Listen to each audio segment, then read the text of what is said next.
போட்டிருக்கேன் நான். உங்களை பற்றி மட்டும் பேசல. இதுக்கு மேலே நான் விஜய் பற்றி பேசியிருக்காரு.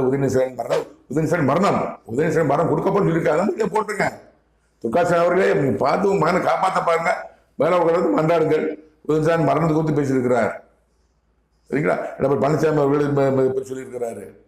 எல்லாரும் பற்றியும் பிரம்லா விஜயகாந்த், வைகோ பற்றி, அன்புமணி ராமதாஸ் பற்றி எல்லாரும் வந்து அரசியல் யாருக்கு முக்கியமான எல்லாம் சொல்லியிருக்கிறாரு. அனைத்தையும் மாமனித இம்மாற்றங்களை ஒளிபடிக்கிறேன். வார்த்தை எல்லாம் கடவுள் வார்த்தை. தயவுசெய்து யாரும் மேலே கோவப்படாதீங்க. உங்களை பற்றி சொன்ன வார்த்தையை சோசி கேட்பீங்க, அதை பற்றி சொல்லுவாங்க. அது உங்களை பற்றி சொன்ன வார்த்தை தெரிந்து கொள்ளுங்கள்.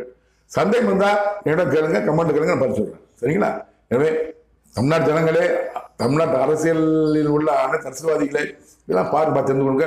தமிழ்நாட்டின் அடுத்த முதலமைச்சர் யார் என்பதை என் தேவநாயகத்த கடவுள் தான் தீர்மானிப்பார். அந்த முதலமைச்சர் யார் என்று சொல்லுவாரு, நான் உங்களை சொல்லுகிறேன்.